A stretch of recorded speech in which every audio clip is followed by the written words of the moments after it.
Hello everyone, welcome to my YouTube channel. कैसे हैं आप सभी और आप सभी की प्रिपरेशन कैसी चल रही है। तो यहाँ पर हम लोग टीचिंग एप्टीट्यूड के 40 क्वेश्चंस की प्रैक्टिस करने वाले हैं। जैसे कि आप यहाँ पर देख रहे हैं, शिक्षण अभियोग्यता है और ये बीएड एंट्रांस एग्ज़ाम 2024 के लिए इम्पॉर्टेंट है क्लास। ठीक है, तो स्टार्टिंग से लेकर के एंड तक देखना और प्रैक्टिस सेट्स आप लोग लगाते रहो ताकि पैटर्न पता चलेगा कि एग्ज़ाम में किस तरह से क्वेश्चंस पूछे जाते हैं। और टीचिंग एप्टीट्यूड जो कि शिक्षण अभियोग्यता है, ये सबके लिए न्यू होता है और ये स्कोरिंग सब्जेक्ट भी है। 40 क्वेश्चंस, ईच क्वेश्चन 1 मार्क होता है, यानी कि 40 क्वेश्चन और 40 मार्क्स भी रहेगा। 100 में से 40 बहुत अधिक नंबर है।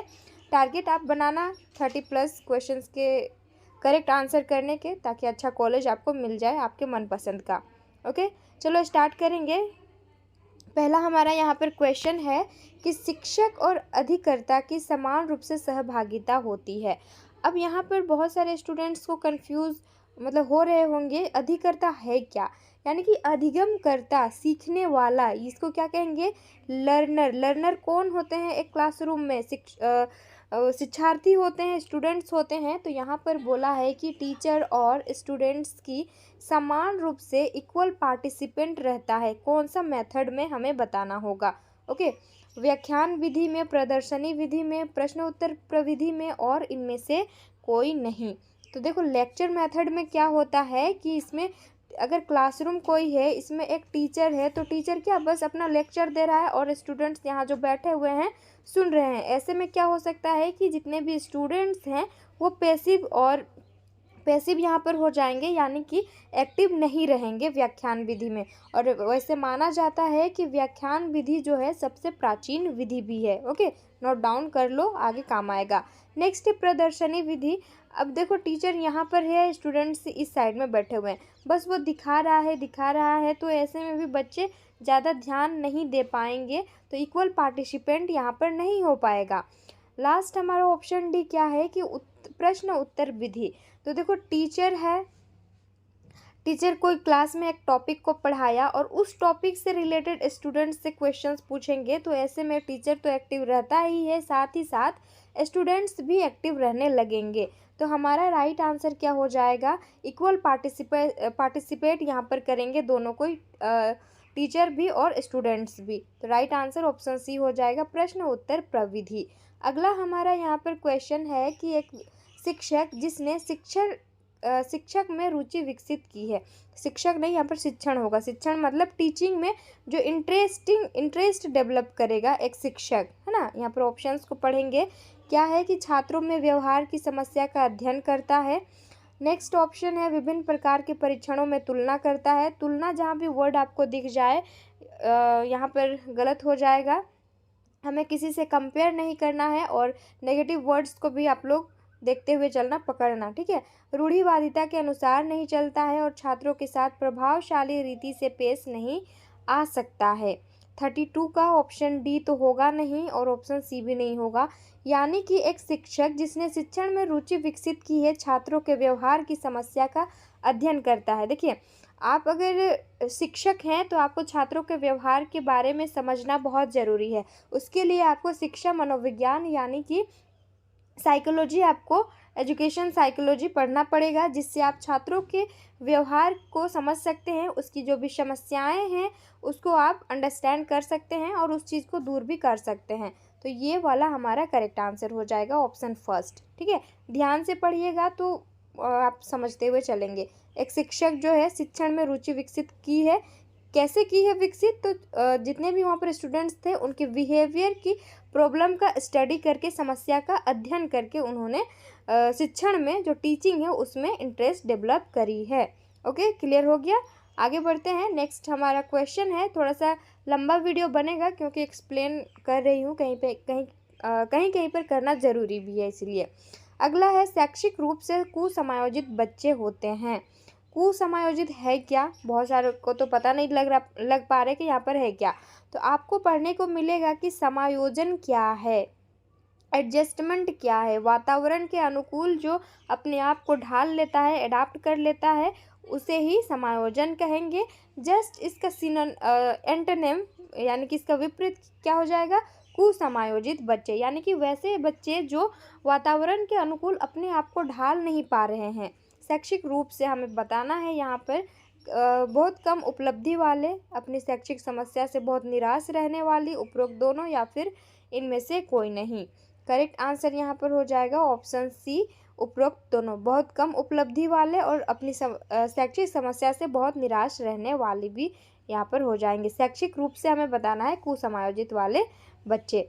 आगे बढ़ते हैं, नेक्स्ट हमारा क्वेश्चन है, और इससे पहले की क्लास में ये हो चुका है, फिर भी मैं आपको रिकॉल करा दूंगी। यहाँ पर क्वेश्चन क्या बोल रहा है कि शिक्षा में यानी कि एजुकेशन में 10+2+3 पद्धति को किसने प्रस्तावित किया था। ये जो एजुकेशन का स्ट्रक्चर है 10+2+3 को, ये पैटर्न को किसने प्रस्तावित किया था, कौन सा कमीशन। हिंदुस्तान आज़ाद हुआ था, भारत आज़ाद हुआ था 1947 को। इसके बाद एजुकेशन बस नंबर्स में बढ़ रहा था, उसमें कोई क्वालिटी नहीं थी, क्वांटिटेटिव में बस बढ़ रहा था। लेकिन यहाँ पर उसके बाद बहुत सारे कमीशंस लाए गए भारत की एजुकेशन सिस्टम को देखते हुए। तो जैसे कि आपको पढ़ने को मिलेगा बहुत सारे commission, Kothari commission, Mudaliar commission, Radhakrishnan commission. तो 2-3 कमीशन आने के बाद 1964 to 66 में एक कमीशन, 66 होगा, एक कमीशन आता है जो कोठारी कमीशन। उन्होंने ही शिक्षा को अच्छे से जाना और शिक्षा की जो स्ट्रक्चर है 10+2+3 को दिया था, इस पद्धति को प्रस्तावित किया था। मुदालियर कमीशन की अगर हम बात करें तो ये जो कमीशन है ये सेकेंडरी लेवल वाले बच्चों पर ही अधिक फोकस किया था, और ये आया था 1952 to 1953 में। ओके, और ये राधाकृष्णन यानी कि जो भारत आज़ाद हुआ था उसके बाद का पहला कमीशन हमारा राधाकृष्णन कमीशन है, और ये आया था 1948 to 49 में। और ये किस पर फोकस किया था, सबसे ज़्यादा बल दिया था तो यूनिवर्सिटी लेवल वालों पर। ओके, और ये कोठारी कमीशन सभी स्तर के शिक्षा को इन्होंने फोकस किया था, प्राइमरी से लेकर के उच्च हायर एजुकेशन से लेकर के यूनिवर्सिटी लेवल सबको इन्होंने शामिल किया था। इसलिए हमारे लिए मतलब ये इम्पॉर्टेंट हो जाता है कोठारी कमीशन। ओके, आगे बढ़ते हैं। छात्रों की आवश्यकताओं और रुचियों को जानने में शिक्षक का ज्ञान इस विषय में से संबंधित है। आप एक टीचर हैं तो आपको छात्रों की जितनी भी नीड्स हैं, आवश्यकताएं हैं और इंटरेस्ट को जानने के लिए आपको कौन से सब्जेक्ट से रिलेटेड नॉलेज होना मैंडेटरी है। वहाँ पर शिक्षा का दर्शन, शिक्षा का मनोविज्ञान, शिक्षा का समाजशास्त्र या फिर शिक्षा की राजनीति। तो आपको शिक्षा का मनोविज्ञान के बारे में पढ़ते हुए जाना है, और आपको ये स्टडी करना ज़रूरी है ताकि आप बच्चों की आवश्यकता, रुचियों को आप जगा सके, और क्या उसको प्रॉब्लम है उस प्रॉब्लम को जान करके जो भी उसको समस्या होगा उस समस्या का समाधान भी आपको करना है। तो इसके लिए शिक्षा मनोविज्ञान का नॉलेज होना बहुत ज़रूरी है। ओके, और इसके जगह बोलेगा कि जो शिक्षा का मनोविज्ञान है इसकी जगह आपको बाल विकास का अध्ययन करना भी ज़रूरी है। ऐसे ऑप्शन में रहेगा तो आप उसको करेक्ट कर सकते हैं। आगे बढ़ते हैं। सृजनात्मक बालक में निम्नलिखित में से कौन सा गुण नहीं पाया जाता है। कोई क्रिएटिव चाइल्ड है, क्रिएटिव स्टूडेंट है, तो उसमें कौन सा कैरेक्टर नहीं होगा। खोजपूर्ण प्रवृत्ति यानी कि सर्चिंग वाला तो उसमें गुण टेंडेंसी रहेगा ही रहेगा। अच्छी अंतर्दृष्टि भी होगी, क्रियाशीलता वो रहेगा ही, एक्टिव है ना। सीमित रुचियाँ उसमें नहीं होंगी। अगर सीमित रुचियाँ होंगी तो बच्चा आगे कुछ कर नहीं पाएगा और उसको हम लोग सृजनात्मक बालक के कैटेगरी में नहीं रखेंगे। तो इसका आंसर क्या होना है, ऑप्शन यहाँ पर डी करेक्ट होगा। ठीक है, तो सीमित रुचियाँ जो है क्रिएटिव बालक का एक गुण नहीं होता है। बच्चों में असीमित होती है ताकि बच्चे नई नई चीज़ों की खोज कर सके और उसके बारे में अच्छे से जानकारी प्राप्त कर सके।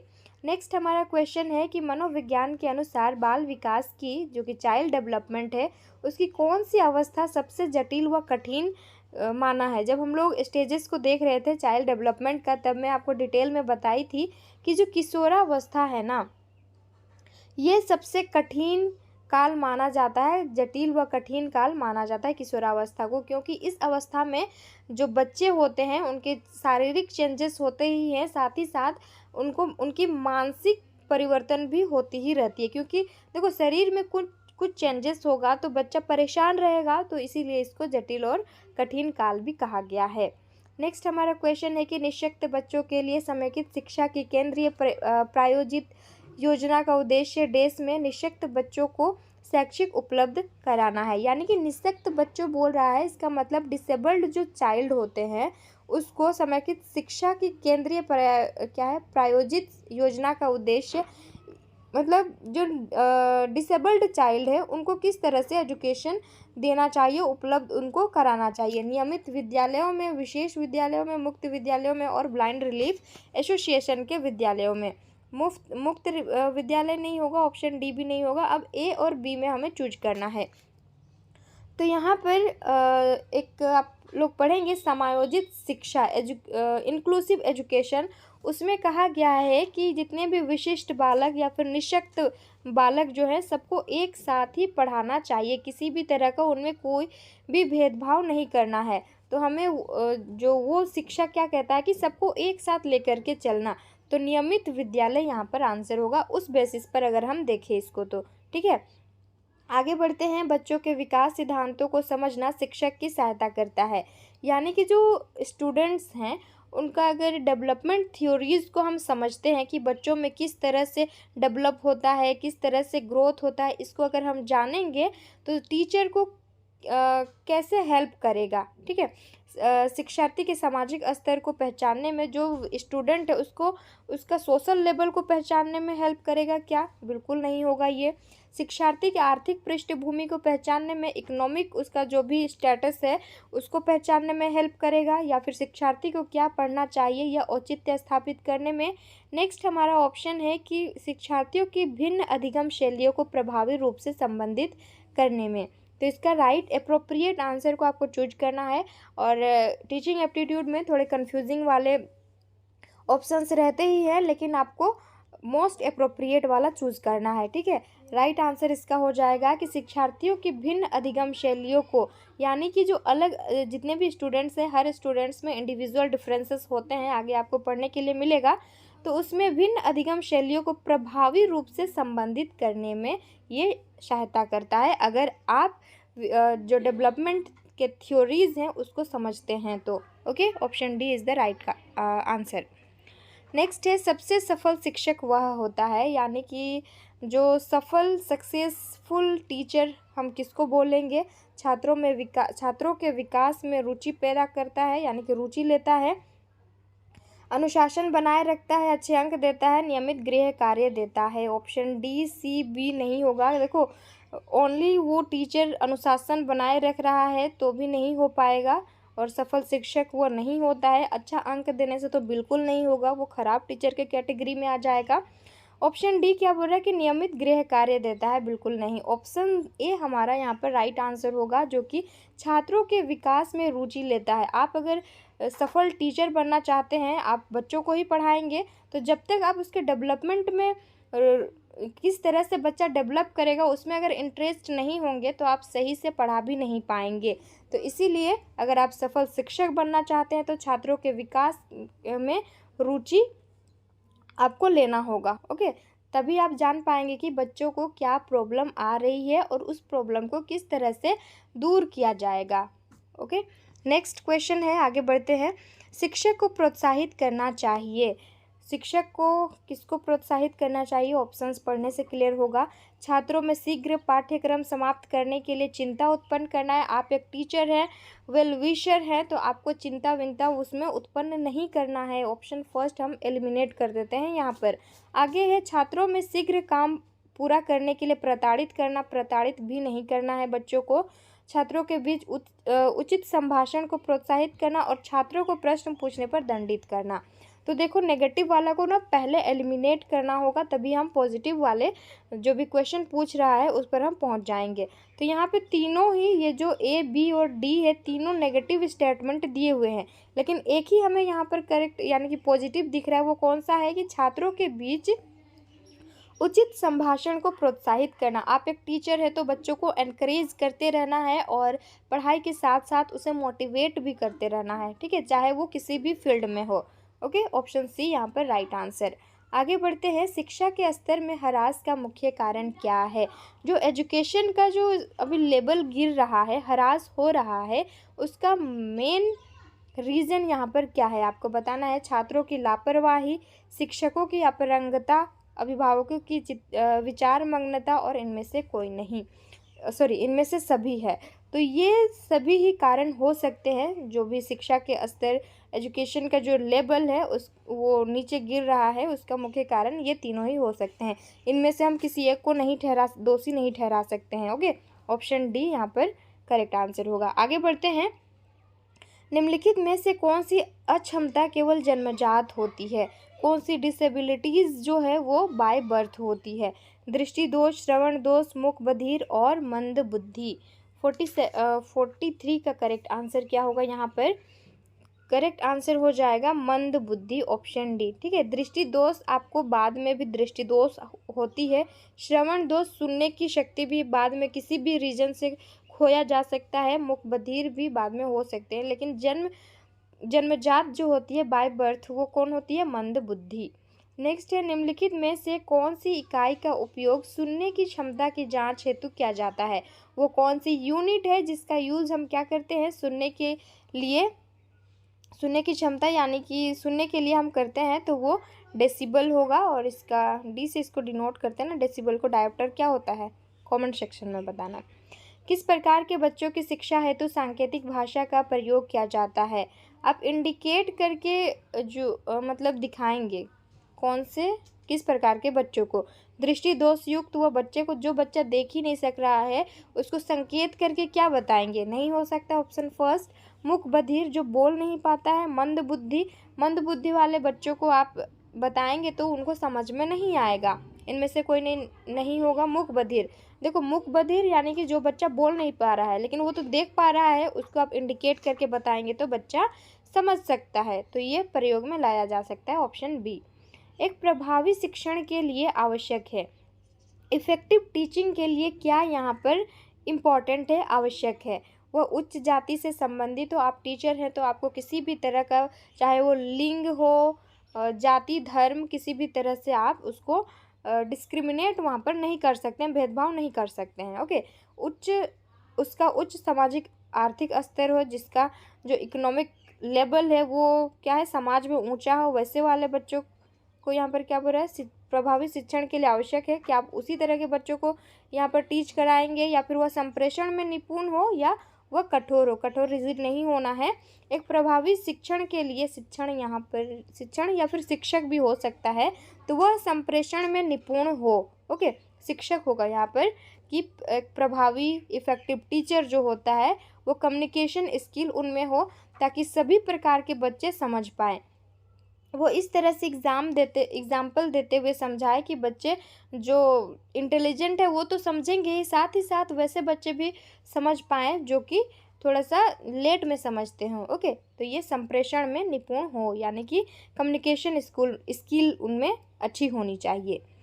निम्नलिखित में से कौन सी सृजनात्मक की विशेष नहीं है? यानी कि जो कंस्ट्रक्टिविटी या फिर क्रिएटिविटी बोलेंगे उसका कौन सा इनमें से कैरेक्टर नहीं है? मौलिकता, उत्पादकता, अपरिवर्तनशीलता और नवीन ज्ञान की खोज। ए बी डी करे मतलब ये तो हैं, लेकिन अपरिवर्तनशीलता, आप में अगर स्थिरता रहेगी तो वैसे बच्चों को सृजनात्मकता है उस कैटेगरी में नहीं रख सकते हैं, तो ये हो जाएगा आंसर। ओके, शिक्षा का कार्य अनुभव का अर्थ है। शिक्षा में कार्य अनुभव का अर्थ क्या होता है? इसका राइट आंसर होगा ऑप्शन डी, रोजानमुखी पाठ्यक्रमों के लिए शिक्षा की तरफ झुकाव होगा। ये अप्रोप्रिएट आंसर है, थोड़ा सा ध्यान से आप लोग पढ़ लीजिएगा। आगे बढ़ते हैं। नेक्स्ट हमारा क्वेश्चन है कि विद्यार्थी क्रिया करने के द्वारा सफलतापूर्वक सीख लेते हैं। जब विद्यार्थी को कोई भी एक्टिविटी है वो खुद से करने के लिए दिया जाए तो बच्चे जल्दी सीखते हैं ना। तो क्रिया सृजनात्मक है, क्रिया स्वयं विद्यार्थी द्वारा की जाती है, क्रिया रुचिकर होती है, या फिर शारीरिक श्रम सम्मिलित होता है? क्या इसका आंसर हो सकता है? तो विद्यार्थी क्रिया करने के द्वारा सफलतापूर्वक सीख लेता है।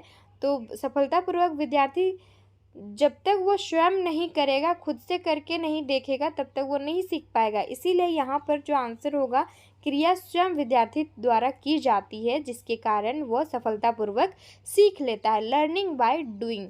ठीक है, नेक्स्ट है बालक में बुरी आदतों के विकसित होने का मुख्य कारण क्या है। बैड हैबिट्स अगर उसमें डेवलप हो रहे हैं कोई एक बच्चा में, तो वो क्या रीज़न हो सकते हैं। एकांकीपन, अकेलापन, सामाजिक तुष्टीकरण, समाज में उसको अगर कुछ से कुछ बोला जा रहा है तो वो भी हो सकता है, या फिर पारिवारिक झगड़े, घर में झगड़ा चल रहा है तो ऐसे में भी जो बच्चा है उसमें बुरी आदत विकसित हो सकती है। तो ये तीनों ही इसके राइट आंसर हो सकते हैं, मतलब रीज़न हो सकते हैं। अगर कोई बच्चा है उसमें बैड हैबिट्स डेवलप हो रहे हैं तो ये तीनों रीज़न हो सकते हैं। आगे बढ़ते हैं। एक अच्छे शिक्षण अधिगम वातावरण निर्माण के लिए आवश्यक है। अगर टीचिंग लर्निंग एनवायरनमेंट अच्छा है, अगर टीचिंग लर्निंग एनवायरनमेंट को हम किस तरह से निर्माण कर सकते हैं, या फिर टीचिंग लर्निंग एनवायरनमेंट का निर्माण के लिए हम क्या यहाँ पर कर सकते हैं। तो एक भव्य भवन, क्या भवन हो जाने से ही टीचिंग लर्निंग एनवायरनमेंट वहाँ पर क्रिएट होगा? नहीं। अच्छा पाठ्यक्रम, ये भी नहीं। अच्छी पुस्तकें, नहीं। ऑप्शन ए भी नहीं होगा। छात्र शिक्षक में एक दूसरे को समझने की क्षमता, ये यहाँ पर राइट आंसर हो जाएगा। स्टूडेंट और टीचर के बीच रिलेशन कैसा हो? अच्छा, हमेशा पढ़ा आप लोग पढ़ने, मतलब आप लोगों को पढ़ने भी मिलेगा, जो स्टूडेंट और टीचर है दोनों का जो संबंध है, रिलेशन है, वो अच्छा होना चाहिए। स्टूडेंट भी टीचर को समझे और टीचर तो स्टूडेंट को समझेगा ही समझेगा, तो ये उनमें पारस्परिक संबंध होने चाहिए। नेक्स्ट है बाल विकास का सही क्रम क्या है। तो ये जो चाइल्ड डेवलपमेंट है इसका सीरीज, प्रौढ़ावस्था तो बाद में आता है। सबसे पहले हम लोग क्या पढ़ते हैं, इन्फेंसी वाला स्टेज आता है हमारा, उसके बाद चाइल्डहुड आता है, देन एडोलसेंस आता है, देन अडल्टहुड आता है। अडल्टहुड यहाँ पर होगा। तो क्रम कौन सा है? सबसे पहले बाल्यावस्था, चाइल्डहुड हो जाएगा, चाइल्डहुड, एडोलसेंस और अडल्टहुड हो जाएगा। तो ये हो जाएगा यहाँ पर राइट आंसर ऑप्शन सी। आगे बढ़ते हैं। वृद्धि का संबंध किससे है? तो वृद्धि और ग्रोथ में आपको पढ़ाई हूँ, थ्योरी क्लास देख सकते हैं। वृद्धि और ग्रोथ नहीं, वृद्धि और विकास, growth and development. Okay, growth जो है, जब भी ग्रोथ का आप नाम सुने, वृद्धि का नाम सुने, तो आपको मन में सबसे पहले ये चीज़ आना चाहिए कि इसे हम देख सकते हैं, इसे हम माप सकते हैं। तो वृद्धि का संबंध आकार से होगा, आकार होगा। आकार हम क्यों बोल रहे हैं? जब हम उसको देख रहे हैं तभी ना उसका आकार हमें पता लग रहा है। भार भी उसमें होगा, तो option first correct answer. It can be measurable and it is visible also. Okay, next है विशिष्ट बालक का संबंध है बुद्धि से, शिक्षा से, पाठ्य सामग्री से, या फिर खेल से। विशिष्ट बालक किसे कहेंगे? जो ज़्यादा तेज रहेगा, इंटेलिजेंट रहेगा, वो भी विशिष्ट बालक के कैटेगरी में आएगा। जो मंद बुद्धि वाला बच्चा होगा वो भी विशिष्ट बालक ही होता है, विशिष्ट बालक की कैटेगरी में आएगा। तो इसका संबंध किससे है? बुद्धि से है। इंटेलिजेंट है, कॉग्निटिव डेवलपमेंट उसका ज़्यादा हो रहा है, वो कहाँ से उसका रिलेशन हो रहा है? बुद्धि से हो रहा है। कम वो धीरे सीख रहा है, धीरे धीरे सीख रहा है, तो उसका भी संबंध क्या है? बुद्धि से ही हो रहा है। डिसकैल्कुलिया किस विषय से संबंधित है? डिसकैल्कुलिया लिखेंगे कैसे, एक बार लिख के देखते हैं। यहाँ पर डिसकैल्कुलिया, ओके, यहाँ पर क्या आ रहा है, थोड़ा सा ध्यान से देखना। कैल्क जो आ रहा है, रूट वर्ड को पकड़ना। कैलकुलेशन हम किस में करते हैं? मैथ में करते हैं, मैथमेटिक्स में करते हैं। तो यहाँ पर क्या बोल रहा है कि डिसकैल्कुलिया किस विषय से संबंधित विकार है? तो ये किससे है? गणित गणना से। ओके, ये अगर किसी में है तो वो गणित गणना नहीं कर पाएगा। 16 लिखा रहेगा तो बच्चा 61 देख पाएगा, 20 लिखा रहेगा तो 02 वो पढ़ेगा। तो इस तरह के जो भी विकार संबंधित जो हैं वो आपको पढ़ने पड़ेंगे। ओके, नेक्स्ट है छात्रों के आवेगों का दमन करने से संभवतः। छात्रों के आवेग यानी कि इमोशंस को आप क्या कर रहे हैं? यहाँ पर दमन, डिस्ट्रॉय कर रहे हैं। तो इससे क्या होने की पॉसिबिलिटी बढ़ती है? ऑप्शंस हैं, वे अनुशासन मानने लगते हैं, बिल्कुल नहीं मानेंगे। उनमें विद्रोह की भावना पनपने लगती है, बिल्कुल ये हो सकता है। और उनकी सृजनात्मकता शक्ति कुंठित हो जाती है। तो कभी भी बच्चे अगर कुछ भी चीज़ बोलते हैं, पूछते हैं, तो उसको डांटना, डांट डपट कर हम उसको शांत नहीं करा सकते हैं। ऐसे में बच्चों में मतलब नेगेटिव एनर्जी उनमें आ जाएगी। ओके, तो उसमें विद्रोह की भावना भी हो सकता है, पनप सकता है कि अरे मुझे ऐसा बोला गया, ऐसे वैसे करके वो कुछ गलत सोच लेगा और सृजनात्मक शक्ति उनमें क्या हो जाती है, कुंठित यानी कि रुक जाती है। ऑप्शन डी यहाँ पर करेक्ट आंसर। आगे बढ़ते हैं, बहुत ज़्यादा टाइम हो रहा है क्या। शिक्षण के दौरान एक शिक्षक उदाहरण देते हैं। जब भी टीचिंग वाला काम यहाँ पर चल रहा है, टीचिंग क्या है, ये एक प्रक्रिया है जो more knowledgeable person less knowledgeable person को अपना नॉलेज क्या करता है, ट्रांसफ़र करता है। तो शिक्षण के दौरान शिक्षक उदाहरण क्यों देते हैं, हम आपको आप अपने आप को एज ए टीचर मानो, आप किसी को समझा रहे हो तो आप क्यों समझाएंगे बच्चों को, एग्जाम्पल क्यों देंगे, छात्रों का ध्यान आकर्षित कर सके इसलिए, पाठ को रोचक बनाने के लिए, पाठ को समझाने के लिए, पाठ को लंबे समय तक पढ़ाने के लिए।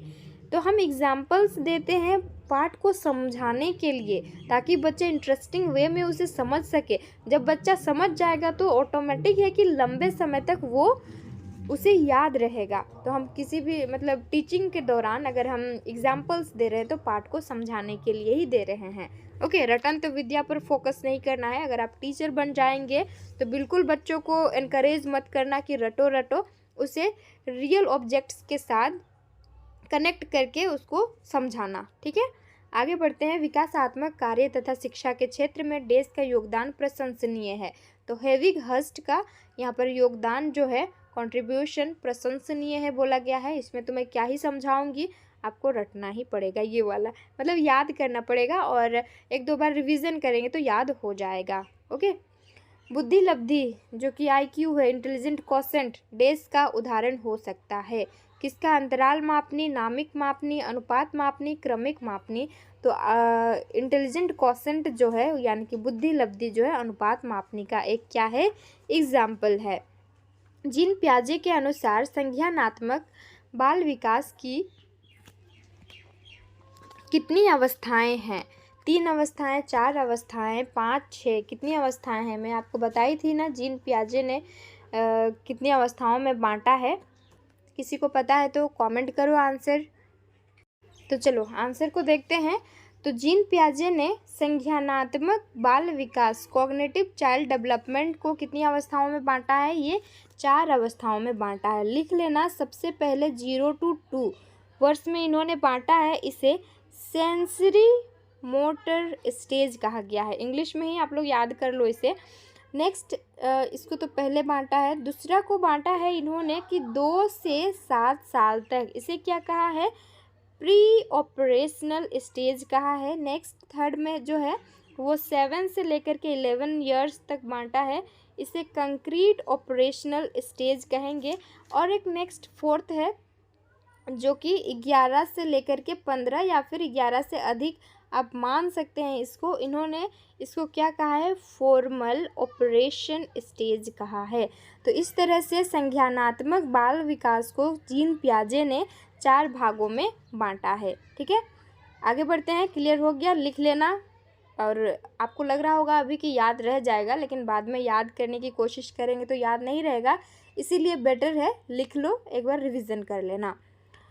सीखना व्यवहार में उत्तरोत्तर सामंजस्य की प्रक्रिया है। सीखना, ये आपको अलग से टॉपिक पढ़ना पड़ेगा जब आप बीएड करेंगे, अधिगम वहाँ पर टर्मोलॉजी देखने को मिलेगा कि वो है क्या। सीखना क्या है, पहले तो इसको थोड़ा सा मैं आपको बताती हूँ कि सीखना ये ऐसी प्रक्रिया है जो जन्म के बाद से लेकर के मृत्यु तक चलती ही रहती है।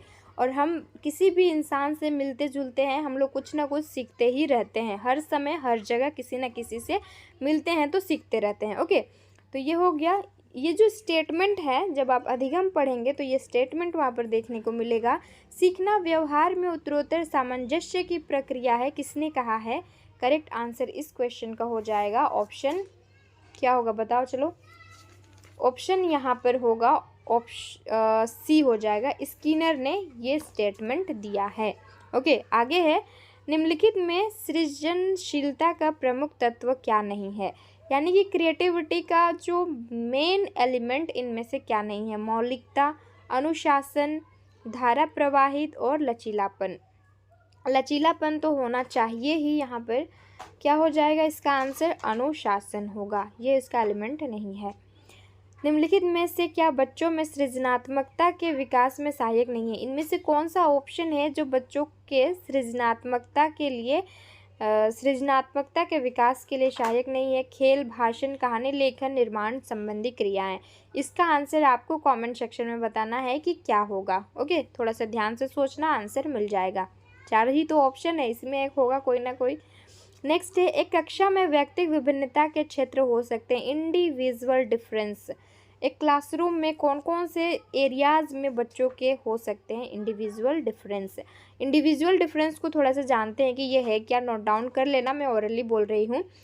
इसमें ऐसी मतलब ये एक ऐसी चीज़ है जो हर एक व्यक्ति में कुछ ना कुछ अलग रहता ही है, चाहे जुड़वा बच्चे ही क्यों ना हो, उसमें भले वो दिखने में सेम टू सेम लगे, लेकिन उनकी जो कैरेक्टर्स होंगे किसी न किसी चीज़ में अलग हो सकते हैं। चाहे वो रुचियों में हो सकता है, सीखने के हो सकता है, चरित्र के हो सकते हैं, और जैसे कि ये तीनों ही।